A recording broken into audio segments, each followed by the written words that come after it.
The 19th century Madame Helena Petrovna Blavatsky was born into a noble family in Ukraine. As a child, young Helena displayed a gift for clairvoyance, as well as an interest in metaphysical phenomena. Years later, she traveled throughout Europe, the Middle East and India, studying with various teachers and Sufi saints. Following the guidance of an Indian yogi named Mahatma Maurya, Madame Blavatsky co-founded the Theosophical Society.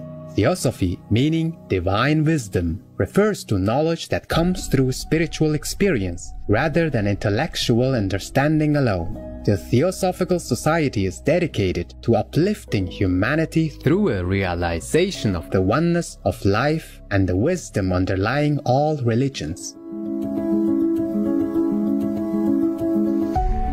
Madame Blavatsky wrote several important books on theosophy, including Isis Unveiled, The Secret Doctrine, The Key to Theosophy, and The Voice of the Silence. The Secret Doctrine, published in 1888, is considered the Bible of Theosophy and the source book of esoteric tradition. Although she was credited as being the author of The Secret Doctrine, Madame Blavatsky often expressed that she only conveyed the ancient wisdom that was passed on to her.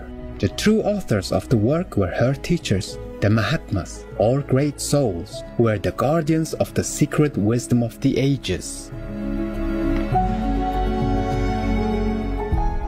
Today on Words of Wisdom, we invite you to join us for excerpts from The Races with the Third Eye, from Madame Blavatsky's The Secret Doctrine. Mazdine Symbolism. The Egyptian ram-headed god makes man of clay on a potter's wheel, and so in Genesis do the Elohim fashion him out of the same material.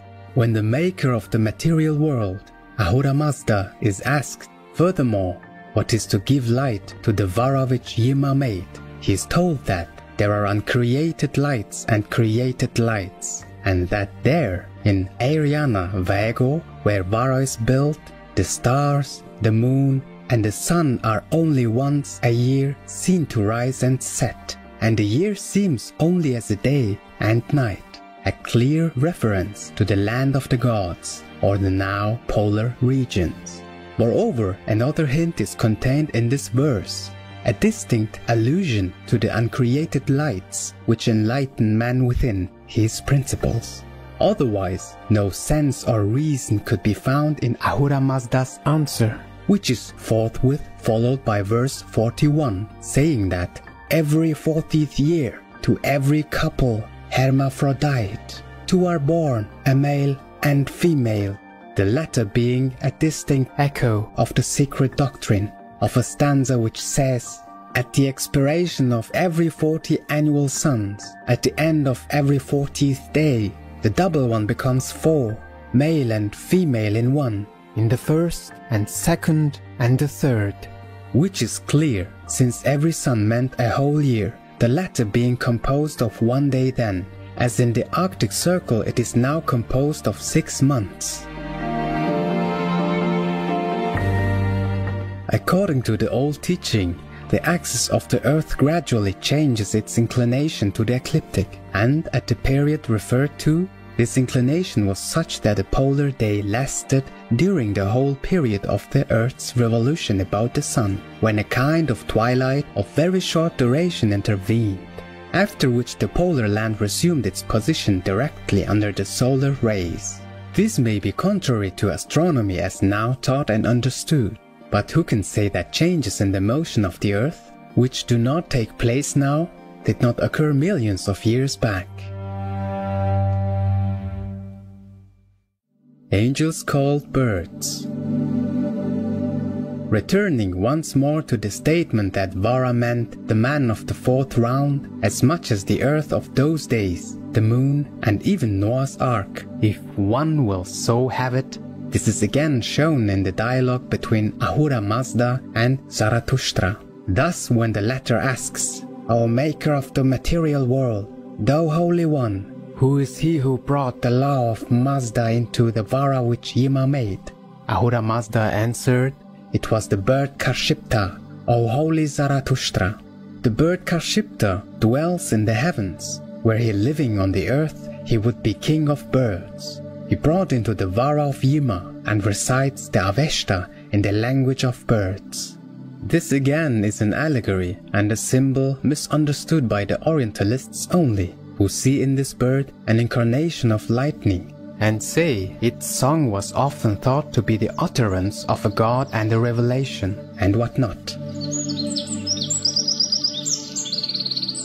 Karshipta is the human mind soul, and the deity thereof symbolized in ancient Magianism by a bird, as the Greeks symbolized it by a butterfly. No sooner had Karshipta entered the vara, or man, than he understood the law of Mazda, or divine wisdom. In the book of Concealed Mystery, it is said of the tree, which is the tree of knowledge of good and evil. In its branches of the tree, the birds lodge and build their nests, or the souls and the angels have their place. Therefore, with the Kabbalists, it was like a symbol. Bird was a Chaldean and has become a Hebrew synonym and symbol for angel, a soul, a spirit, or diva, and the bird's nest was with both heaven and is God's bosom in the Zohar. The perfect Messiah enters Eden, into that place which is called the bird's nest. Like a bird that is flying from its nest, and that is the soul from which the Shekinah, divine wisdom or grace, does not move away. The nest of the eternal bird, the flutter of whose wings produces life, is boundless space, says the commentary, meaning Hansa, the bird of wisdom. It is Adam Kadmon who is the Sephirothal tree, and it is he who becomes the tree of knowledge of good and evil, esoterically. And that tree hath around it 7 columns, 7 pillars of the world, or rectores, the same progenitors, or Sephiroth again, operating through the respective orders of angels in the spheres of the 7 planets, etc., one of which orders begets giants, Nephilim, on earth.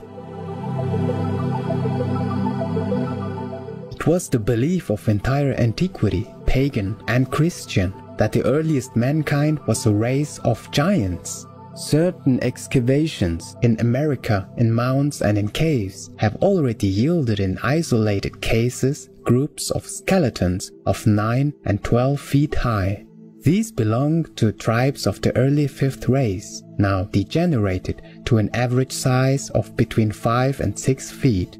But we can easily believe that the Titans and Cyclopes of old really belonged to the 4th Atlantean race, and that all the subsequent legends and allegories found in the Hindu Puranas and the Greek Hesiod and Homer were based on the hazy reminiscences of real Titans. Men of a superhuman tremendous physical power, which enabled them to defend themselves and hold at bay the gigantic monsters of the Mesozoic and early Cenozoic times, and of actual Cyclopes, 3-eyed mortals. It has been often remarked by observant writers that the origin of nearly every popular myth and legend could be traced invariably to a fact in nature. In these fantastic creations of an exuberant subjectivism, there is always an element of the objective and real. The imagination of the masses, disorderly and ill-regulated as it may be, could never have conceived and fabricated ex nihilo so many monstrous figures, such a wealth of extraordinary tales, had it not had to serve it as a central nucleus. Those floating reminiscences, obscure and vague, which unite the broken links of the chain of time to form with them the mysterious dream foundation of our collective consciousness. Intelligent viewers, it's been a pleasure to have you with us today on Words of Wisdom.